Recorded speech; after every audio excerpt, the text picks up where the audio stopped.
Hi hello student, hello everyone, কেমন আছো প্রত্যেকে? আই হোপ প্রত্যেকে ভালো আছো। তো স্টুডেন্ট, আজকে আমরা ক্লাস 8 এর পদার্থের গঠন মানে চ্যাপ্টার 2.2 এর যে অধ্যায়টা আছে পদার্থের গঠন, সেই চ্যাপ্টারের বেসিক্যালি ক্লাস শুরু করব। ঠিক আছে, তো মোস্টলি পুরো ক্লাসটা আমাদের 2 থেকে 3টে পার্টে ডিভাইড হবে এবং তার মধ্যে আমরা চেষ্টা করব পুরোটাকে কমপ্লিট করার। তো সেই কারণে হচ্ছে আজকের ফার্স্ট ক্লাস যেটা, সেটা প্রত্যেকে মন দিয়ে করো, কারণ পরবর্তী ক্লাসগুলো বোঝার জন্য আজকের বেসিক কনসেপ্টটা কিন্তু কাজে লাগবে। এর সাথে সাথে তোমাদের বলে রাখি, তোমাদের এই ক্লাসটা যারা করবে তাদের জন্য কিন্তু এটা শুধুমাত্র যে ক্লাস 8 এর জন্য ইম্পর্টেন্ট তা নয়, এটা কিন্তু এর পরে যখন তোমরা 9-10 এর জন্য হচ্ছে পড়বে, তখন কিন্তু এই বেসিক কনসেপ্টে সব থেকে বেশি কাজে লাগবে। যাদের কাছে ফার্স্ট এই বেসিক কনসেপ্টটা ক্লিয়ার থাকবে তাদের কাছে কিন্তু পরের ক্লাসগুলো হচ্ছে ইজি হয়ে যাবে। ওকে, তো সেই কারণে অবশ্যই আজকে ক্লাসটা হচ্ছে দেখো, বিকজ অফ নেক্সট ক্লাসগুলো যেটা আসবে সেগুলো এর সাথে রিলেটেড। ওকে, তো সেই জন্য আজকে ক্লাসটা ভালো করে মন দিয়ে দেখো এবং প্রত্যেকটা জিনিসকে নোট ডাউন করবে। ওকে, তো স্টুডেন্ট, ক্লাস শুরু করার আগে তোমাদের বলে দিই, তোমাদের মধ্যে যারা ক্লাস 8 এর আছো তারা প্রত্যেকেই হচ্ছে নিজেদের ব্যাচমেটদের সাথে ভিডিওগুলো শেয়ার করো। আর এছাড়া হচ্ছে তোমাদের মধ্যে যারা চাও যে আমাদের হচ্ছে সায়েন্স রিলেটেড যে ক্লাসগুলো হচ্ছে এবং তার সাথে আমরা বিভিন্ন ধরনের এক্সাম নিই প্রত্যেক মাসে আমাদের অফলাইনে, সেগুলো তোমরা যারা পেতে চাও, তোমরা চাইলে আমাদের পেইড গ্রুপ আছে, সেখানে তোমরা জয়েন করতে পারো এবং তার লিঙ্কও কিন্তু ডেসক্রিপশনে দেওয়া থাকবে, সেখান থেকে তোমরা পুরোটা হচ্ছে অ্যাভেল করতে পারো, সেই গ্রুপে জয়েন করে নিতে পারো। ওকে, তো আজকে আমরা যেটা শুরু করবো ফার্স্টে, সেটা হচ্ছে পদার্থের গঠনের মধ্যে আমাদের প্রথম যে কনসেপ্ট এই অধ্যায়ে আমরা জানবো সেটা হচ্ছে পরমাণু। পরমাণু সম্বন্ধে একটা বেসিক ধারণা তোমরা ক্লাস 7-এও পেয়েছো, যে পরমাণু হচ্ছে পদার্থের ক্ষুদ্রতম কণা, যেখানে পরমাণুর মধ্যে 3 রকমের কণার অস্তিত্ব আমরা জেনেছিলাম। একটা প্রোটন, দ্বিতীয় হচ্ছে ইলেকট্রন এবং 3 নম্বর নিউট্রন। তো এই 3টে কণা, তার মধ্যে আমাদের প্রোটন এবং নিউট্রন, এর মধ্যে প্রোটন হচ্ছে পজিটিভ বা ধনাত্মক এবং ইলেকট্রন এখানে কিন্তু নেগেটিভ বা ঋণাত্মক। আর মাঝখানে যেটা নিউট্রন বললাম, নিউট্রনটা কিন্তু নিস্তড়িত, মানে এর মধ্যে কোনো রকম প্লাস বা মাইনাস কোনো চার্জই বর্তমান থাকে না। ওকে, তো এইগুলো বেসিক কনসেপ্ট তোমরা 7-এ পড়েছো। তো আজকে আমরা 8-এ এর থেকে একটু অ্যাডভান্স যাবে, বাট এই কনসেপ্টটাও তোমাদের মাথায় রাখতে হবে। ঠিক আছে, তো আমাদের প্রথমে একটু সায়েন্টিস্ট বা বিজ্ঞানীদের নাম জানতে হবে, যে কারা এর পিছনে কি কি অবদান রেখেছে সেগুলো। তো প্রথমেই আমাদের এই 3জন বিজ্ঞানী সম্বন্ধে জানতে হবে। একদম প্রথমে যদি খেয়াল করো, বিজ্ঞানী আইজ্যাক নিউটন বা ইসাক নিউটন বলা হয়, 1660 খ্রিস্টাব্দে প্রথম হচ্ছে কিন্তু বিজ্ঞানী আইজ্যাক নিউটন প্রথম পদার্থের মধ্যে যে ক্ষুদ্রতম কণা আছে এর কথা হচ্ছে বলেন। প্রথম হচ্ছে এই যে ধারণা সেটা হচ্ছে দিয়েছিল, কিন্তু পরে এত বছর কেটে গেছে, এটা নিয়ে খুব একটা কিছু কথা হয়নি বা খুব একটা আবিষ্কার কিছু আসেনি। কিন্তু ফাইনালি জন ডাল্টন 1808 খ্রিস্টাব্দে এখানে প্রথম পরমাণুর যে আবিষ্কার বা পরমাণুর যে ধারণা সেটা প্রথম মানুষের সামনে রাখেন, এবং তার হচ্ছে জন ডাল্টনের হচ্ছে মতবাদ, যেটা তোমরা অনেকেই পড়েছো বা তোমাদের টেক্সট বুকতেও আছে, সেটা পড়বে তোমরা, যে জন ডাল্টনের হচ্ছে মতবাদ হচ্ছে পরমাণু সম্পর্কে আসে। তো এখানে তিনি কিন্তু প্রথম হচ্ছে পরমাণুর যে মতবাদ বা ধারণা সেটা হচ্ছে দিয়েছিল 1808 খ্রিস্টাব্দে। তারপরে আমাদের জন ডাল্টনেরই আরো একজন হচ্ছে স্টুডেন্ট, সে হচ্ছে পরবর্তীকালে হচ্ছে 1811 খ্রিস্টাব্দে, তার কয়েক বছর পরেই সেও এটা নিয়ে কাজ করতে করতে পরমাণু থেকে অণু কিভাবে হয় এবং সেখান থেকে কোনো পদার্থ কিভাবে তৈরি হয় সেটা সম্বন্ধে আরো হচ্ছে ক্লিয়ার ধারণা দেয়, এবং এখানেই আমাদের পরমাণু থেকে কি করে অণু আসে সেটা আমরা এখান থেকে জানতে পারি। তো এখানে আমাদের এই 3জন বিজ্ঞানীর নাম আমাদের খুব ভালো করে মনে রাখতে হবে, কারণ এনাদের হচ্ছে অবদান কিন্তু আমাদের যে অতি ক্ষুদ্র হচ্ছে পদার্থের গঠনের ক্ষেত্রে বা পরমাণুর বা অণু বা যে কোনো পদার্থের যে গঠন, তার জন্য এনাদের ভূমিকা হচ্ছে খুবই ইম্পর্টেন্ট। যদি আমরা আরো অনেক বিজ্ঞানীর নাম ইন ফিউচার জানবো, কিন্তু আপাতত বেসিক আমাদের এই ধারণাগুলো রাখতে হবে। ঠিক আছে, 1897 খ্রিস্টাব্দে বিজ্ঞানী জে জে থমসন প্রথম কিন্তু ইলেকট্রন আবিষ্কার করে। ওকে, আচ্ছা, এরপরে চলে আসো হচ্ছে পরের পয়েন্টে। সেকেন্ড পয়েন্টে আমাদের এটা মাথায় রাখতে হবে, 1897 খ্রিস্টাব্দের পরে ডেটগুলোকে অবশ্যই এখানে খেয়াল রাখবে, যে ডেটগুলো কিন্তু ইম্পর্টেন্ট, যেখানে কতটা সাল পরে হচ্ছে এবং হচ্ছে কোন সালে হচ্ছে এটা আবিষ্কার হচ্ছে। তো এখানে এর পরে হচ্ছে আমাদের 1913 খ্রিস্টাব্দে বিজ্ঞানী রাদারফোর্ড প্রথম, এখানে দেখো প্রথমে আমাদের আবিষ্কার হয়েছিল কি ইলেকট্রন, তারপরে সবার প্রথমে পরমাণুর মধ্যে ইলেকট্রনের অস্তিত্ব জানা গিয়েছিল। তারপরে হচ্ছে আমাদের বিজ্ঞানী রাদারফোর্ড, যার পরমাণু মডেলও আছে যেটা আমরা এর পরে জানবো, কিন্তু এখানে খেয়াল রাখো বিজ্ঞানী রাদারফোর্ড প্রথম প্রোটন কণার ধারণা দেন। প্রোটন কণা বা ধনাত্মক কণা, যেহেতু প্রোটন কি ধনাত্মক আধান বিশিষ্ট কণা, তো সেক্ষেত্রে আমরা বলতে পারি প্রোটন কণা বা ধনাত্মক আধান বিশিষ্ট কণার অস্তিত্ব প্রমাণ করেন। ধনাত্মক আধান বিশিষ্ট কণা আবিষ্কার করে। আচ্ছা, এখানে কিন্তু খেয়াল রাখতে হবে তিনি কিন্তু একদম প্রথমে নামকরণ করে দেননি এটা প্রোটন, পরবর্তীকালে 1920 সালে তিনি এটা নামকরণ করেন। ঠিক আছে, 1920 সালে নামকরণ করেন, 1920 সালে এর নামকরণ করেন প্রোটন, নামকরণ করেন প্রোটন। ওকে, এই জিনিসগুলো তোমাদের মনে রাখতে হবে, কত সালে করছে, কে আবিষ্কার করছে, এবং এখানে টাইম গ্যাপটাও খেয়াল রাখতে হবে যে এখানে কতটা গ্যাপে হচ্ছে আবিষ্কার করেছে। ওকে, নেক্সট পয়েন্টে চলে আসো আমাদের 3 নম্বর। 13 সালের পরে হচ্ছে 1920 সালে তিনি হচ্ছে নামকরণ করেছেন, এগুলো হলো। এরপরে হচ্ছে আমাদের দেখো, প্রথমে ইলেকট্রন আবিষ্কার হয়েছে, তারপরে আমাদের এখানে হিসেব মতো প্রোটন আবিষ্কার হলো, ঠিক আছে। তার মানে কি নিউট্রন এখনো বাকি আছে। তো এখানে এবার হচ্ছে নিউট্রন আবিষ্কার হয় কত সালে? 1932 খ্রিস্টাব্দে। 1932 খ্রিস্টাব্দে বিজ্ঞানী 1932 খ্রিস্টাব্দে বিজ্ঞানী স্যাডউইক, নামটা মনে রাখতে হবে, স্যাডউইক, ঠিক আছে। স্যাডউইক নাম মনে রাখারও খুব সহজ টেকনিক আছে, স্যাড, ঠিক আছে। স্যাড, আর যে স্যাড হয় মানে দুঃখী হয়, সে কি উইক হয়, দুর্বল হয়, তো এই জন্য স্যাডউইক, এটা মনে রাখতে হবে। তো 1932 খ্রিস্টাব্দে বিজ্ঞানী স্যাডউইক প্রথম প্রথম নিউট্রন আবিষ্কার করেন।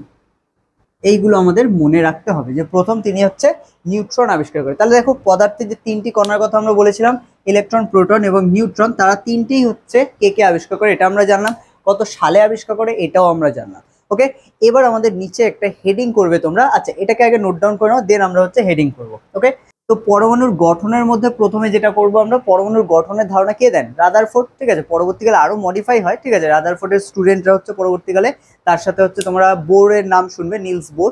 তো এখানে রাদারফোর্ড বোর মডেল পরবর্তীকালে আসে, যেগুলো তো ক্লাস 9-এ পড়বে তোমরা। তো এখানে আমাদের মনে রাখতে হবে প্রথম যে পরমাণুর মডেলের যে ধারণা, যে পরমাণুটা অ্যাকচুয়ালি দেখতে কেমন হতে পারে, এই পুরো কনসেপ্টটা কিন্তু দেয় রাদারফোর্ড। তো সেই কারণে আমরা এখানে আপাতত প্রথমে এখানে লিখবো, বা এই ক্লাসের জন্য, 8-এর জন্য তোমরা লিখে রাখবে, প্রথম পরমাণুর মডেলের প্রথম পরমাণু মডেলের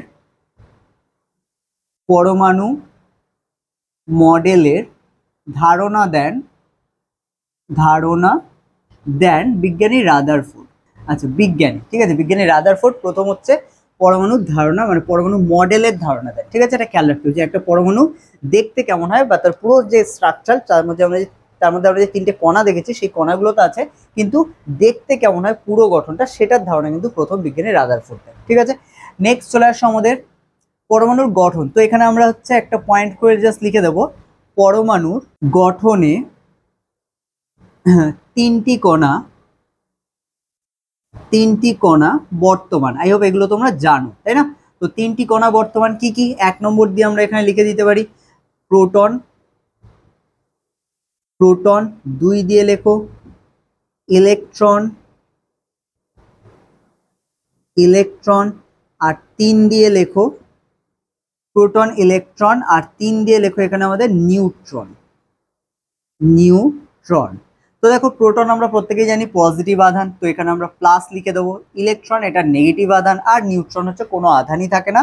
ঠিক ক্লাস 7-এর মতো করে এটা তোমরা কিছু নাই লিখতে পারো, জাস্ট সিম্পল ফাঁকার ছেড়ে, যে কোনো আধান নেই। ওকে, এবার দেখো, পরমাণুর হচ্ছে গঠনে 3টে কণা আমরা দেখলাম, কিন্তু এই কণাগুলো অবস্থান কি করে করে এটা জানতে হবে। তো দেখো, এখানে অবস্থান কি করে করে তোমাকে একটু জানতে হবে। যদি আমি রাদারফোর্ডের মডেলটা এখানে দেখাচ্ছি না, আমি জাস্ট একটা বেসিক মডেল দেখাচ্ছি, যেটা এখন গ্রহণ করা হয়, কারণ রাদারফোর্ডের মডেলে একটা সামান্য ত্রুটি ছিল, 9-এ পড়বো আমরা, বাট এখন হচ্ছে এটা শুধু জানো যে এখানে নর্মালি কি হয়, একটা পরমাণুর মধ্যে একটা কেন্দ্র থাকে, এখানে আমাদের নিউট্রন থাকে, এখানে আমাদের নিউট্রন আর প্রোটন থাকে। ওকে, আমি এটাকে শর্টে এন আর পি লিখে দিচ্ছি, যে এখানে আমাদের নিউট্রন আর প্রোটন থাকে। আচ্ছা, তোমাদের জন্য একটু বড় করি আমি এটা, এখানে এন থাকে আর পি থাকে, ঠিক আছে, বোঝা যাচ্ছে এটা। নেক্সট দেখো, এর চারপাশে হচ্ছে কিছু কক্ষপথ থাকে, ঠিক আছে, এরকম হচ্ছে কিছু কক্ষপথ এর মধ্যে থাকে। এই যে কক্ষপথগুলো তোমরা দেখছো, এই কক্ষপথে আসলে ইলেকট্রনগুলো, মানে নেগেটিভ চার্জগুলো থাকে। তার মানে দেখো, আমরা বলতে পারি এই যে কেন্দ্রটা, যেখানে আমাদের এন আর পি আছে, সেটাকে আমাদের বলা হয় হচ্ছে, মানে এই পুরো পরমাণুর হচ্ছে নিউক্লিয়াস। ওকে, তাহলে এখানে এই যে কেন্দ্রটা আমরা দেখলাম, তাকে আমরা কি বলবো? পরমাণুর নিউক্লিয়াস। এর যদি একটা রেপ্লিকা আমরা এই দিকে আঁকি, তাহলে আমরা ঠিক এরকম আঁকতে পারি, যে এটা কেন্দ্র আর এটা হচ্ছে তার বাইরের কক্ষপথ, ঠিক আছে। তাহলে এই কেন্দ্রটাকে আমরা বলতে পারি পরমাণুর নিউক্লিয়াস। আচ্ছা, এটাকে আমরা এভাবে লিখি, পরমাণুর নিউক্লিয়াস। ওকে, এটা তোমরা তোমাদের মানে পছন্দ মতো মোটামুটি ছবিটাকে গুছিয়ে রাখো। এটা হচ্ছে পরমাণু নিউক্লিয়াস, যেখানে আমাদের এন আর পি আছে, ঠিক আছে। এখানে আমরা ছোট করে তোমরা তোমাদের খাতাতে এনপি লিখে দিও। বাইরে কে আছে? বাইরে আছে ইলেকট্রন, ঠিক আছে, ইলেকট্রন। তো এটাকে আমরা লিখবো কক্ষপথ, বাইরেরটা অ্যারো দিয়ে হচ্ছে লিখে দাও কক্ষপথ। কক্ষপথ। আই হোপ দেখতে পাচ্ছ তোমরা। ওকে, তো এখানে হচ্ছে অরবিট বা কক্ষপথ বলা হয়, আর এটাকে বলা হয় পরমাণু নিউক্লিয়াস। ওকে, তো এখানে আমাদের এনপি মানে নিউট্রন আর প্রোটন থাকে। এবার দেখো আমরা বলেছিলাম প্রোটন হচ্ছে ধনাত্মক চার্জ, তাই তো? খেয়াল করো আমরা যে পুরো গঠনটা বলেছি তার মধ্যে প্রোটন বলেছি ধনাত্মক চার্জ। আমরা প্রত্যেকেই একটা কনসেপ্ট কম বেশি পড়েছি, বা আমাদের এইটা একদম প্রথমের দিকে যে চ্যাপ্টার ছিল আমাদের আকর্ষণ বিকর্ষণ ক্রিয়ার মধ্যে একটা হচ্ছে কনসেপ্ট ছিল যে এখানে সবসময় কিন্তু একই আধান বা বলতে পারো সমজাতীয় আধান পরস্পরকে বিকর্ষণ করে এবং বিপরীত আধান পরস্পরকে আকর্ষণ করে। তাহলে এই যে বিকর্ষণ করার যে কনসেপ্ট, যেটাকে আমরা বললাম যে এখানে হচ্ছে সমজাতীয় আধান বিকর্ষণ করবে। তার মানে দেখো এখানে যত প্রোটন আছে এখানে তো একটা প্রোটন নেই, এখানে হচ্ছে একাধিক প্রোটন আছে। আর প্রোটন মানে কি? Positive charge. তাহলে এরা একে অপরকে বিকর্ষণ করতে পারে, ঠিক আছে? কিন্তু এখানে আমাদের একটা আলাদা রকমের রিয়াকশন চলে, আলাদা একটা মানে ফর্মে এখানে হচ্ছে একটা শক্তি কাজ করে, এবং এই শক্তিকে আমরা বলবো নিউক্লিয় বল, ঠিক আছে? আচ্ছা, এইগুলোকে তোমরা একটু নোট ডাউন করো, কারণ আমি মাঝখানে কয়েকটা পয়েন্ট একটু মুছে দেবো। ওকে, এবার আমি চলে আসি আবার সেই নিউক্লিয় বলের হচ্ছে জায়গাটায়। তো দেখো কেন্দ্রে যখন হচ্ছে অনেক বেশি আমাদের প্লাস প্লাস প্লাস প্লাস এগুলো থাকে, এবং এদের মাঝে মাঝে যেহেতু আমাদের হচ্ছে নিউট্রন আছে, নিউট্রনগুলো এরকম ফাঁকা জায়গা বলতে পারো যে এদের মাঝে মাঝে এইভাবে অবস্থান করে। তো এখানে আসলে কি হয়, নিউট্রন আর প্রোটন একসাথে যখন এইভাবে হচ্ছে অবস্থান করে, এদের মাঝে মাঝে হচ্ছে প্লাস থাকে। ওকে, এইভাবে যখন অবস্থান করে এদের মাঝে এভাবে প্লাস থাকে, এরকম ভাবে কেন্দ্রে অ্যাকচুয়ালি থাকে। এবার কেন্দ্রে যখন এই নিউট্রন আর প্রোটন হচ্ছে অবস্থান করে, তখন এই নিউট্রন আর প্রোটনগুলো আসলে কি হয়, এরকম থাকে। কিন্তু এখানে এদের বিকর্ষণ করা উচিত ছিল, কিন্তু বিকর্ষণ না করে এদের মধ্যে কি হয়, এদের মধ্যে একটা তীব্র আকর্ষণ বল সৃষ্টি হয়। এবং এই আকর্ষণ বলটা কেন হয়, কারণ এখানে যেটা তুমি প্লাস দেখছো এটা পরবর্তী টাইমে প্লাস না থেকে জিরো হয়ে যায়, মানে একটা কি নিউট্রন হয়ে যেতে পারে। তো এই কারণে বারবার নিজেদের মধ্যে একটা চেঞ্জ চলতে থাকে, একটা রিয়াকশন চলে, যেখানে যেটা নিউট্রন আছে সেটা প্রোটন হয়ে যায়, আবার যেটা প্রোটন আছে সেটা নিউট্রন হয়ে যায়। এরকম একটা চেঞ্জ চলতে থাকে, যার ফলে এদের মধ্যে সেই যে বিকর্ষণ হওয়ার যে ব্যাপারটা সেটা আর কাজ করে না। তো তখন এদের মধ্যে এক প্রকার বল কাজ করে, যে বলকে আমরা বলবো নিউক্লিয় বল। তাহলে পরমাণুর নিউক্লিয়াস, এখানে আমরা এটাকে তোমরা লিখে দিতে পারো পরমাণুর নিউক্লিয়াস। পরমাণুর নিউক্লিয়াস, যদি আমরা শুধু পরমাণুর নিউক্লিয়াসের ছবি দেখি, পরমাণু নিউক্লিয়াসের ছবি দেখি, তাহলে আমরা বলতে পারি সেন্টার যে জায়গাটা, এইটা বেসিক্যালি আমরা যে জায়গাটা দেখলাম এখানে এক প্রকার বল কাজ করে, আর এটাকে আমরা বলবো নিউক্লিয়ার ফোর্স বা নিউক্লিয় বল। তো এখানে আমরা বলতে পারি নিউক্লিয়ার বা নিউক্লিয় বল, ঠিক আছে? তাহলে এই বলটাকে আমরা কি বলবো, নিউক্লিয় বল বলবো। তাহলে পরমাণু নিউক্লিয়াসের মধ্যে নিউক্লিয় বল হচ্ছে কাজ করে। ক্লিয়ার? তাহলে এই জিনিসটা আমাদের মনে রাখতে হবে। তাহলে প্রথম পরমাণুর মডেল কে দেন? বিজ্ঞানী রাদারফোর্ড। পরমাণুর কণাগুলো কি কি? Proton, electron, neutron. তার মধ্যে ধনাত্মক কোনটা, ঋণাত্মক কোনটা এবং নিস্তড়িত কোনটা, A to Z তোমাকে মনে রাখতে হবে। ক্লিয়ার? নাও নিচে আমরা যেটা বললাম যে নিউক্লিয় বল কি, পরমাণু নিউক্লিয়াস কি, এগুলো আশা করি তোমাদের ক্লিয়ার হয়ে গেছে। এইবার নিচে কিছু টার্ম তোমাদের লিখে রাখতে হবে। কি লিখবে? যে দেখো পরমাণুর যে মানে একটা পরমাণু মানে কি, তার একটা তো ভর আছে, কারণ এটা কি একটা পদার্থ থেকেই আসছে, পদার্থের ক্ষুদ্রতম কণা। তো সেই কারণে প্রত্যেকটা পরমাণুর যে ভর আছে সেই ভরের জন্য সেই পরমাণুর যে ভর সেটা কোথায় থাকে, পরীক্ষা করে দেখা গেছে এর যে পুরো যে ভর তার বেশিরভাগটাই প্রায় 99% যে ভর সেটা কেন্দ্রে থাকে, আর বাকি জায়গাগুলো পুরোটা ফাঁকা থাকার জন্য আর এদিকে ইলেকট্রন থাকার জন্য ইলেকট্রনের ভর খুবই কম। যে কারণে এখানে প্রোটন আর নিউট্রন এদের ভর এতটাই বেশি যে একটা পরমাণুর ভর যা হোক, ঠিক আছে, কারণ পরমাণুর ভর তো এমনিই খুব কম, যেটা আমরা মানে বুঝতে পারবো না, বা আমাদের হাতে হচ্ছে নিলেও বা আমরা হাতে হচ্ছে টাচ করতে হবে, কারণ এগুলো আণুবীক্ষণিক, ঠিক আছে, খালি চোখে দেখা যাবে না। তো যে কারণে এর যে ভরটা আছে সেই ভরটা কিন্তু এর কেন্দ্রে কেন্দ্রীভূত থাকে। তো এই কারণে একটা পয়েন্ট তোমরা নোট ডাউন করবে, পরমাণুর সকল ভর এর কেন্দ্রে কেন্দ্রীভূত থাকে, ঠিক আছে? তাহলে আমরা বলতে পারি পরমাণুর সকল ভর এর কেন্দ্রে কেন্দ্রীভূত থাকে, এর যেটা সেন্টার ঠিক সেন্টারেই থাকে। সেন্টার মানে কি এটা। ওকে, তো আই হোপ এতটা তোমাদের কাছে ক্লিয়ার হয়ে গেছে, ঠিক আছে? তো নাও এতটা যদি ক্লিয়ার হয়ে থাকে তাহলে আবার আমরা পুরো বোর্ডটা মুছে দিই। এইবার আমাদেরকে রাদারফোর্ডের পরমাণু মডেল যেটা সেটা একটু জানতে হবে। রাদারফোর্ডের পরমাণু মডেল, এখানে তিনটে জিনিস নিয়ে আমি ডিসকাশন করব। এক হচ্ছে যেগুলো তোমাদের বললাম এক্ষুনি সেগুলোই আর কি লিখবো, সেগুলোই হচ্ছে রাদারফোর্ড বলেছিল। তো সেই ধর্মগুলো তোমাদের একটু মনে রাখতে হবে, যে অনেক সময় কোয়েশ্চেন আসে যে পরমাণুর ধর্ম বলো বা পরমাণুর গঠন কেমন, ঠিক আছে, বর্ণনা করো, এরকম কোয়েশ্চেন দিতে পারে। তো সেই কারণে তোমাদের অবশ্যই যে ছবিটা আমি আঁকলাম সেটা আঁকতে হবে, যে কেন্দ্রে আমাদের এন আর পি থাকে, নিউট্রন আর প্রোটন, আর বাইরে ইলেকট্রন থাকে, ঠিক আছে? আমি আরো একবার ছবিটা তোমাদের এঁকে দেখাবো, সেটা আঁকবে। বাট তার আগে হচ্ছে একটু বৈশিষ্ট্যগুলো লেখো, যে রাদারফোর্ডের পরমাণু মডেলের বৈশিষ্ট্য কি। পরমাণুর বেশিরভাগ জায়গা ফাঁকা থাকে, ঠিক আছে, বেশিরভাগ জায়গা পরমাণুর বেশিরভাগ জায়গা ফাঁকা থাকে, 1 নম্বর। 2 নম্বর পয়েন্ট লিখবে পরমাণুর সমস্ত ভর এর কেন্দ্রে কেন্দ্রীভূত থাকে, কেন্দ্রীভূত থাকে, যাকে নিউক্লিয়াস বলে, যাকে নিউক্লিয়াস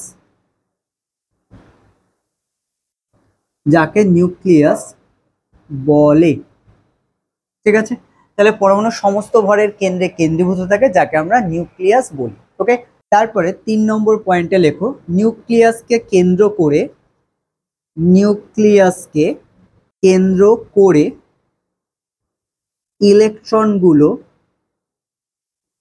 ইলেকট্রনগুলি নিউক্লিয়াসের বাইরে বিভিন্ন কক্ষে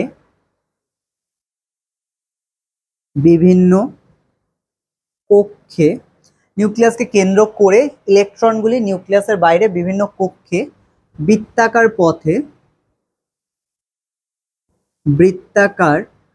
পথে ঘুরতে থাকে। ঠিক আছে, এর আনসারটা মানে এটা লেখার পরে তোমরা এখানে একটা অবশ্যই ছবি আঁকবে। ছবিটা কেমন আঁকবে? তো দেখো, নর্মালি হচ্ছে তোমরা প্রথমে একটা কেন্দ্র আঁকবে, যেখানে আমরা বললাম এন আর পি অবস্থান করে। তার বাইরে হচ্ছে তোমাদেরকে কক্ষ বা কক্ষপথ যাই বলো না কেন, এগুলোকে হচ্ছে এইভাবে ড্র করতে হবে। ঠিক আছে, সুন্দর করে ড্র করলে প্রথম কক্ষপথে 2টো ইলেকট্রন থাকে, তার পরেরটায় মোটামুটি 3টে 4টে বা 8টা আঁকতে পারো, ম্যাক্সিমাম 8টা থাকার ক্ষমতা থাকে। তো এখানে বেশি হেজি হয়ে যাবে, যে কারণে তুমি এরকম একটু ফাঁকা করে জিনিসটাকে আঁকতে পারো। ঠিক আছে, এখানে যাতে খুব হেজি না হয়ে যায় সেই কারণে একটু ফাঁকা করে আমরা এটাকে আঁকলাম। তো এই হচ্ছে আমাদের টোটাল পরমাণুর গঠন, যেখানে আমাদের আছে এদের মাথায় মাইনাস দিয়ে দেবো, এইগুলোর মাথায়, এরা নেগেটিভ চার্জ ক্যারি করে, তাই এদের মাথায় মাইনাস চিহ্ন দিয়ে দেবো। তাহলে এখানে আমরা দেখতে পাচ্ছি নিউক্লিয়াসকে কেন্দ্র করে ইলেকট্রনগুলি নিউক্লিয়াসের বাইরে বিভিন্ন কক্ষে বৃত্তাকার পথে হচ্ছে ঘুরতে থাকে, এবং এইটা হচ্ছে আমাদের সেই নিউক্লিয়াসের গঠন, যার বেশিরভাগটাই ফাঁকা। কেন্দ্রে আমাদের হচ্ছে যে প্রোটন আছে, তার জন্য পজিটিভ চার্জ বহন করে, কেন্দ্রটা পুরোপুরি হচ্ছে ভর্তি বলতে পারো, যেটাকে আমরা এখানে একটু ভর্তি মতো দেখাতে পারি এখানে, বাট এখানে এই কালি দিলে এনপিটা বোঝা যাবে না। যাই হোক, তোমরা এটা একটু বুঝে হচ্ছে রেখো যে এটা হচ্ছে ভর্তি থাকে, এবং যে কারণে সমস্ত ভর কেন্দ্রেই কেন্দ্রীভূত থাকে। আর বাইরের পথ দেখতে পাচ্ছ, জাস্ট পথ মতো আছে। ঠিক আছে, এবং এই পথটা পুরোটাই কিন্তু কাল্পনিক, জাস্ট ইগুলো যেরকম আমাদের সূর্যকে কেন্দ্র করে পৃথিবী বা অন্যান্য গ্রহগুলো ঘোরে, ঠিক সেম কনসেপ্ট মাথায় রাখতে হবে যে এখানেও কিন্তু ঠিক সেম ভাবেই এখানে এরা ঘুরতে থাকে। ঠিক আছে, তো এই জিনিসগুলোই যদি আমরা মাথায় রাখি তাহলে কিন্তু আমাদের পুরোটা ইজি হয়ে যাবে। ওকে, তাহলে এই হচ্ছে আমাদের রাদারফোর্ডের পরমাণু মডেল, যেগুলো আমাদের এখানে পুরোটা মাথায় রাখতে হবে। ওকে, তো স্টুডেন্ট, এটা হচ্ছে আশা করি নোট ডাউন করে নিয়েছো তোমরা। তো নোট ডাউন হয়ে গেলে এবার আমরা চলে আসবো পরের টপিকে, যেখানে আমরা জানবো হচ্ছে পরমাণুর মধ্যে এই যে ইলেকট্রন প্রোটন এগুলো থাকে, এই অনুসারে এদের আলাদা আলাদা নাম হয়। ঠিক আছে, তো এখানে যারা যারা এই টপিকটা কমপ্লিট করেছো তাদের বলি, এবার তোমাদের কাছে জিনিসটা আরো ইজি হয়ে যাবে, যেগুলো তোমরা হচ্ছে ক্লাস 7-এ পড়েছো। তো প্রথম পয়েন্ট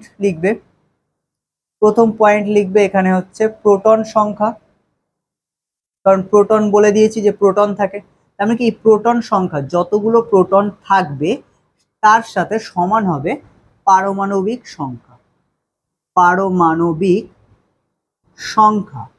তাহলে আমরা বলতে পারি যে কোনো পরমাণুর প্রোটন সংখ্যা যতগুলো তার পারমাণবিক সংখ্যাও ততগুলো। কোথাও কোথাও তোমরা পাবে পারমাণবিক সংখ্যা না বলে বলা থাকবে ক্রমাঙ্ক, তো সেই জন্য মনে রাখতে হবে ক্রমাঙ্ক। তো এখানে পারমাণবিক সংখ্যা বা পারমাণবিক ক্রমাঙ্ক দুটো টার্মই মাথায় রাখবে, কারণ যেটা লাগবে তুমি সেটাকে ইউজ করবে, বা তুমি সেটাকে দেখে বুঝে যাবে যে আলটিমেটলি কি বলতে চাইছে। আরেকটা মনে রাখতে হবে, প্রোটন সংখ্যা পারমাণবিক সংখ্যা, প্রোটন সংখ্যা যা থাকে নর্মালি একটা মানে মৌলের ক্ষেত্রে বা একটা পরমাণুর ক্ষেত্রে তার ইলেকট্রন সংখ্যাও সেম থাকে। লাইক আমি তোমাদের এক্সাম্পলের জন্য বলি, এখানে ধরে নাও নেওয়া আছে সোডিয়াম। ঠিক আছে, এন এর চিহ্ন, নর্মালি এর মাথায় প্লাস মাইনাস কিচ্ছু নেই, তার মানে বুঝতে হবে এর মধ্যে প্রোটন যতগুলো আছে ইলেকট্রনও ততগুলো আছে। এবার যদি কথা হয় যে এখানে সোডিয়ামে প্রোটন কতগুলো আছে, তাহলে সিম্পল কথা হচ্ছে সোডিয়ামের প্রোটন হচ্ছে 11টা। ঠিক আছে, 11টা প্রোটন থাকে, তাহলে 11টা প্রোটন আছে মানে আমরা বলতে পারি যেহেতু এর মাথায় কোনো চার্জ নেই, তাহলে বলতে পারি এখানে আমাদের ইলেকট্রনও কিন্তু 11টা আছে। ওকে, এটা মাথায় রেখো। তাহলে এখানে প্রোটন সংখ্যা যেটা সেটা পারমাণবিক সংখ্যা প্লাস পারমাণবিক ক্রমাঙ্ক যে কোনো একটা, আর প্রোটন সংখ্যা যেটা তার সাথে আমরা বলতে পারি প্রোটন সংখ্যা যা হয় ইলেকট্রন সংখ্যা সেম হয়। তাহলে প্রোটন সংখ্যা 11 হলে ইলেকট্রন সংখ্যা 11, যদি প্রোটন সংখ্যা আমাদের 10 হতো তাহলে ইলেকট্রন সংখ্যাও 10 হতো। ক্লিয়ার? নাও চলে আসো আমাদের পরের পয়েন্ট, যেখানে আমরা জানবো ভর সংখ্যা। তো ভর সংখ্যা কি? সিম্পল, এখানেও তোমাকে প্রথমে প্রোটন সংখ্যা লিখতে হবে। প্রোটন সংখ্যা, প্রোটন সংখ্যার সাথে যদি আমরা যোগ করে দিই আমাদের নিউট্রন সংখ্যা, ইলেকট্রন তো না, ও বাইরেই ঘোরাঘুরি করতে দাও। তো আমরা এখানে প্রোটনের সাথে কে আছে? নিউট্রন আছে। তাহলে প্রোটনের সাথে নিউট্রন সংখ্যাকে আমরা একসাথে কি বলে দেবো? ভর সংখ্যা। মানে কি, এটা এদের টোটাল ওয়েট, তো সেই জন্য ওয়েটকে আমরা কি বলি? ভর বলি। তাহলে এই দুটো সংখ্যা মিলে ওয়েটকে সংখ্যায় বদলে দেবে, যেটাকে আমরা বলবো ভর সংখ্যা বা ওই পরমাণুর ভর সংখ্যা। এবার দেখো, তোমাকে ধরে নাও একটা হচ্ছে পরমাণু দেওয়া হয়েছে, লাইক হচ্ছে এক্স দেওয়া হয়েছে, বা আমরা ABCD যা হোক নিতে পারি। তো এখানে এক্স দেওয়া হয়েছে, দিয়ে দুটো নাম্বার পুট করে দিয়েছে, বলেছে এখানে এটা 238 আর এটা হচ্ছে 92 বা 90। তো একবার বলো এখানে প্রোটন সংখ্যা কোনটা আর ভর সংখ্যা, মানে এখানে পারমাণবিক সংখ্যা কোনটা আর ভর সংখ্যা কোনটা। তো এখানে মাথায় রাখতে হবে আমাদের নিচের দিকে যে আছে, ঠিক আছে, নিচু হয়ে যে বসে আছে, একা একা যখন ছিল তখন সে নিচের দিকে ছিল, তো সেই জন্য এখানে এটাকে আমরা বলবো হচ্ছে প্রোটন সংখ্যা বা পারমাণবিক সংখ্যা। ওকে, তাহলে এখানে যে কোনো মৌলের নিচের দিকে যেটা লেখা থাকে, ঠিক আছে। এবার দেখো আমি এপারে দুটো একই লিখেছি, চাইলে কিছু কিছু ক্ষেত্রে হচ্ছে এই পারের নিচেরটা এই পারের নিচেও থাকতে পারে, মোটামুটি খেয়াল রাখতে হবে নিচে থাকা মানেই সে হচ্ছে আমাদের প্রোটন সংখ্যা বা পারমাণবিক সংখ্যা, আর উপরে থাকা মানে এটা হচ্ছে আমাদের ভর সংখ্যা। এবার দেখো ভর সংখ্যার মধ্যেও কি আছে? প্রোটন আছে। আবার এখানে আমরা নিচেও দেখছি প্রোটন সংখ্যা দেওয়া আছে। তার মানে যদি আমাদের নিউট্রন সংখ্যা বের করতে হয় কি করব আমরা? সিম্পল, এখান থেকে এটাকে বিয়োগ করবো, তাহলেই বেরিয়ে যাবে যে কতগুলো নিউট্রন আছে। ওকে, আর আমরা তো জানি যখন হচ্ছে কোনো প্লাস বা মাইনাস থাকবে না, তখন কি নিচে যেটা প্রোটন সংখ্যা সেটা আবার তার কি ইলেকট্রন সংখ্যা। তাহলে আমাদের এরকম যদি একটা মৌল দেওয়া থাকে, আমরা নিঃসন্দেহে নেচে খেলে বলে দিতে পারি, চোখ বন্ধ করে কি বলতে পারি, যে এর কতগুলো প্রোটন আছে, কতগুলো ইলেকট্রন আছে, কতগুলো নিউট্রন আছে। ক্লিয়ার? তো এইটুখানি আমাদের হচ্ছে কষ্ট করে একটু মনে রাখতে হবে। তো স্টুডেন্ট, নাও এতক্ষণে আমরা মোটামুটি খেলাধুলো করতে করতে, লেখালেখি করতে করতে অনেক কিছু শিখে গেছি, যেখানে আমরা হচ্ছে প্রোটন, ইলেকট্রন, নিউট্রন এদের হচ্ছে পুরো ঠিকুজি কুষ্টি জেনেছি। পুরো একটা পরমাণুর মধ্যে হচ্ছে কে থাকে কে না থাকে, কারা কিভাবে থাকে, কে কোথায় ঘুরছে, কে কার সাথে আছে, A to Z আমরা এখানে হচ্ছে জেনে গেছি। ঠিক আছে, তো কার সাথে কার রিলেশন এটাও আমরা হচ্ছে এখানে কিন্তু বুঝতে পারলাম। ঠিক আছে, তো আমি অন্য কিছু বলছি না, রিলেশন মিনস হচ্ছে পরমাণুর মধ্যে কাদের কি রিলেশন। ওকে, সো নেগেটিভ কিছু হচ্ছে সেন্স করবে না।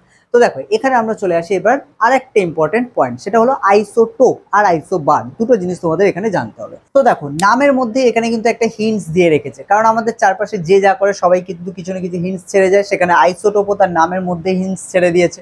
তো কি দিয়েছে? লাস্টে পি আছে, তো এখানে পি দেখে তোমাদের বুঝতে হবে যে আলটিমেটলি আইসো মিনস হচ্ছে সেম, আর পি মিনস হচ্ছে কি প্রোটন সংখ্যা। তো এখানে আমাদের আইসোটোপ মানে হচ্ছে আমাদের সেই সকল মৌল, বা আমরা বলতে পারি যে একই মৌলের সেই সকল পরমাণু যাদের প্রোটন সংখ্যা সমান, তাদেরকে আমরা আইসোটোপ বলবো। তাহলে একই মৌলের যেসব পরমাণুর মধ্যে প্রোটন সংখ্যা সমান কিন্তু নিউট্রন সংখ্যা ভিন্ন, মিনস আলাদা, তাদের পরস্পরের আইসোটোপ বলবো। ক্লিয়ার? নেক্সট চলে আসে আমাদের আইসোটোপের। আচ্ছা, আইসোটোপের উদাহরণগুলো হচ্ছে লিখে রাখবে অবশ্যই, এখানে ইম্পর্টেন্ট। আইসোটোপ আপাতত তোমাদের বইতে হাইড্রোজেনের 3টে আইসোটোপ দেওয়া আছে, নাম সহ চিহ্ন পুরো মনে রাখতে হবে, কারণ হাইড্রোজেনের আইসোটোপ কারা কারা তাদেরকে দেখে রাখতে হবে। প্রত্যেকে হাইড্রোজেন থেকেই জন্ম নিয়েছে, মানে হাইড্রোজেনের সব বাচ্চা কাচ্চা। ঠিক আছে, কিন্তু এখানে খেয়াল রাখতে হবে তাদের নামগুলো কি কি, কারণ পরীক্ষা যদি দেয় যে হাইড্রোজেনের একটা বাচ্চার নাম বলো, তখন তোমাকে বলতে হবে, ঠিক আছে, বাচ্চা মিনস হচ্ছে আইসোটোপের নাম। তো এখানে আমাদের প্রথমে হচ্ছে লেখো প্রোটিয়াম। প্রোটিয়াম, প্রোটিয়ামকে কিভাবে প্রকাশ করা হয়? এক এক দিয়ে, মানে উপরেও এক থাকে নিচেও এক। 2 নম্বর লিখবে ডয়টেরিয়াম। ডয়টেরিয়াম এটাকেই আমাদের বলা হয় ভারী জল। ঠিক আছে, এটাই কিন্তু আমাদের অ্যাটম বম বানাতে হচ্ছে মডারেটরের কাজ করে। ঠিক আছে, ডয়টেরিয়াম। ওকে, ডয়টেরিয়াম এর সংকেত মনে রাখতে হবে, এখানে এইচ, নিচে তো এক কিন্তু উপরে এটা 2 হয়ে যায়। ভালো করে খেয়াল করো, আমাদের নিচে দুটোরই এক মানে কি আমরা বলতে পারি এদের কি পরমাণুর মধ্যে প্রোটন সংখ্যা সেম, কারণ নিচেরটা আমরা বলেছি যে প্রোটন সংখ্যাকে ইন্ডিকেট করে বা পারমাণবিক সংখ্যাকে ইন্ডিকেট করে। তো সেই কারণে আমরা বলতে পারি নিচের দুটোই যেহেতু এক এক, তাহলে এখানে আমরা বলতে পারি যে এখানে এরা দুজন একে অপরের আইসোটোপ, মানে জুড়ুয়া ভাই, তাই তো। 3 নম্বর চলে আসে আমাদের প্রোটিয়াম, ডয়টেরিয়াম আর ট্রাইটিয়াম। ট্রাইটিয়াম, তো ট্রাইটিয়াম এটাও হচ্ছে 3 নম্বর জুড়ুয়া ভাই। ঠিক আছে, তো এখানে এর সংকেতটা মনে রাখতে হবে H31। ওকে, তাহলে এই হচ্ছে আমাদের আইসোটোপের খেলা। ঠিক আছে, তো আইসোটোপ সম্বন্ধে এইটুখানি আপাতত জানো, পরবর্তী ক্লাস আরো ডিটেইল জানবে। ওকে, এখানে কার্বনের আইসোটোপ হয়, নাইট্রোজেনের আইসোটোপ হয়, আলাদা আলাদা আছে, কিন্তু আপাতত তোমরা এতটাই হচ্ছে জেনে শান্ত থাকো। ঠিক আছে, নাও তাহলে পজ করো, করে পুরোটা নোট ডাউন করো। এবার আমরা আসবো আইসো বারে, তবে এই কনসেপ্টগুলো কাজে রাখতে হবে আর অবশ্যই পজ করে নোট ডাউন করতে হবে, এটা হচ্ছে ভাইটাল পয়েন্ট। ঠিক আছে, নাও এবার ছোট্ট করে একটা পয়েন্ট দাও, আইসো বার। দেখো আইসো বার সম্বন্ধে তোমরা অলরেডি হচ্ছে জানো, তো আমি আরো একবার বলে দিই এটাকে। আইসো বার নামের মধ্যে থেকে বুঝতে পারছো, আইসো বার নামে কি আছে শেষে, বার, যেটা আমরা বাংলায় বলতে পারি যে ভরের সাথে অনেকটা সেম, তাই না? প্রেসার হচ্ছে বার, ঠিক আছে, সেখানে হচ্ছে ভরের সাথে সেম, কারণ যার ভর বেশি সে তত বেশি প্রেসার দিতে পারবে, বুঝতে পারছো? মানে যে আকারে হচ্ছে যত বড় হবে তার প্রেসারও কি তত বেশি হবে। ধরো কোনো কিছুর উপর তাকে চাপিয়ে দেওয়া হলো, কি হবে, তার প্রেসারও তত বেশি হবে। ঠিক আছে, একটা ভারী বস্তু যেটা হচ্ছে ধরো লোহা, দুটোই লোহার টুকরো, একটা হচ্ছে ছোট লোহার টুকরো, একটা বড় লোহার টুকরো, তাহলে কি বড়টা কি আকারে বেশি হবে, কারণ লোহা তো দুটোই একই, কিন্তু যেটা বড় হবে সেটাকে যদি আমরা একটা টেবিলের উপর রাখি যার ওয়েট নেই, মানে যেটা অতটাও শক্ত সমর্থন হয়, তাহলে কি হবে, ভেঙে বসে যাবে। ওকে, তো এই জিনিসগুলো মাথায় রাখতে হবে। তাহলে আইসো বার, তো দেখো আইসো বারের মধ্যে মনে রাখতে হবে আইসো বার, আইসো মানে তো সেম, আমরা আগে বলেই দিয়েছি, সবসময় আইসো পাবে দেখলেই বলবে হচ্ছে একদম চোখ বন্ধ করে যে এটা কি হবে, যে সমান। ঠিক আছে, কি সমান সেটা হচ্ছে বাকিটা দিয়ে বুঝতে হবে। যদিও এখানে আইসোটোপ বলতো তাহলে প্রোটিন, আর যেহেতু এখানে বার বলেছে তাহলে কি হবে, ভর সংখ্যা সমান। তো এখানে ফার্স্টে লিখে দিতে হবে ভিন্ন মৌলের যেসব পরমাণুর ভর সংখ্যা সমান কিন্তু প্রোটন সংখ্যা ভিন্ন তাদের পরস্পরের আইসো বার বলে। নেক্সট চলে আসো, এবার হচ্ছে আমাদের আইসো বারের কিছু হচ্ছে উদাহরণ তোমাদের মনে রাখতে হবে। লাইক হচ্ছে এখানে আমরা হাইড্রোজেনের সাথে হিলিয়াম বলতে পারি। হাইড্রোজেনের কি থাকে, হাইড্রোজেনের তোমরা ডয়টেরিয়াম টাইটেরিয়াম সব ভাইদের দেখে নিয়েছো, তার মধ্যে একজনকে তুলে আনি। তো হাইড্রোজেনের হচ্ছে আমরা 3 আর 1 কে নিয়ে নিই, মানে ট্রাইটিয়াম, এবং তার সাথে আমরা হচ্ছে হিলিয়ামের একটা ভ্যারিয়েন্টকে নিয়ে নিই, মানে হিলিয়ামেরও এটা একটা ভাই। ঠিক আছে, তো এখানে এরও কি থাকে, 3 থাকে, যেহেতু উপরেরটা বললাম ভর সংখ্যা এবং এটা সমান হতে হবে, তাই জন্য এটারও 3 থাকবে এবং নিচে 2 থাকবে। ওকে, তাহলে দেখো নিচেরটা আলাদা কিন্তু উপরেরটা একই, তাহলে আমরা বলতে পারি এটা কি একটা আইসোবার, এটা একে অপরের আইসোবার। নেক্সট আমরা কার্বনের ক্ষেত্রে বলতে পারি, কার্বনের নর্মালি হচ্ছে উপরে 12 থাকে, কিন্তু একটা আছে যেটা উপরে 14 থাকে আর নিচে হচ্ছে 6 থাকে, তাহলে এটা কার্বনের হয়। আবার নাইট্রোজেনেরও এরকম আর একটা হচ্ছে ভাই থাকে, সে তার ক্ষেত্রে উপরে হচ্ছে 14, নর্মালি তো নাইট্রোজেনের যেটা ভর সংখ্যা সেটা থাকে, কিন্তু নিচে হচ্ছে 7 থাকে, তো এই কারণে এদেরকেও বলা হয় একে অপরের আইসোবার। ঠিক আছে, তবে এরা কিন্তু কেউ জুড়োয়া ভাই নয়, বাট হচ্ছে নাইট্রোজেনের সাথে কার্বনের এই ভাইকে দেখতে অনেকটা সেম বলে, মানে ভরের দিক থেকে, বুঝতে পারছো, মানে আকারের দিক থেকে সেম বলে, তাই আমরা বলতে পারি এরাও হচ্ছে একে অপরের আইসোবার। ঠিক আছে, বাট জুড়োয়া ভাই নয়, জুড়োয়া ভাই হলে আইসোটোপ হয়ে যেত। ক্লিয়ার, তো এতটা তোমাদের হচ্ছে মনে রাখতে হবে। তো এইভাবে হচ্ছে পুরোটাকে নোট ডাউন করতে হবে, পরীক্ষার জন্য হচ্ছে রেডি হতে হবে, লিখতে হবে এবং পুরো জিনিসটা 1 বাই 1 বুঝতে হবে। কোথাও প্রবলেম হলে তোমরা কমেন্ট করতে পারো, অথবা চাইলে আমাদের হচ্ছে টেলিগ্রামে গিয়ে জয়েন করে সেখানে তোমাদের প্রবলেম জানাতে পারো। ওকে, আর শেষ করার আগে তোমাদের আরো একবার বলি, যারা হচ্ছে নতুন স্টুডেন্ট আছো তারা হচ্ছে অবশ্যই চ্যানেলটাকে সাবস্ক্রাইব করো, কারণ এর পরের যে ক্লাসগুলো আছে তার নোটিফিকেশনগুলো তোমাদের কাছে আসবে।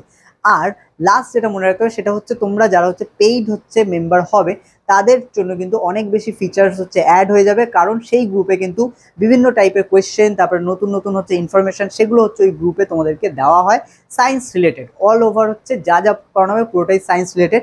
এবং প্রত্যেকটা অধ্যায় কমপ্লিট হওয়ার পরে কিন্তু সেগুলোর উপর কোয়েশ্চেন অ্যান্সার, মানে তোমার পরীক্ষা নেওয়া হয়, প্লাস হচ্ছে তার উপর কোয়েশ্চেন অ্যান্সারের যে সিরিজ সেগুলো তো মোটামুটি সবাই দেখতে পাবে, কিন্তু স্পেশাল কিছু কোয়েশ্চেন এবং হচ্ছে তার সাথে প্রত্যেক মাসে পরীক্ষা নেওয়া হয়। তো এই জন্য হচ্ছে অবশ্যই যারা চাইবে তারা আমাদের পেইড গ্রুপটাকে জয়েন করতে পারো। ঠিক আছে, তো নাও স্টুডেন্ট আজকের ক্লাস আমরা এখানে শেষ করবো, দেখা হচ্ছে তোমাদের সাথে হচ্ছে পরবর্তী ক্লাসে।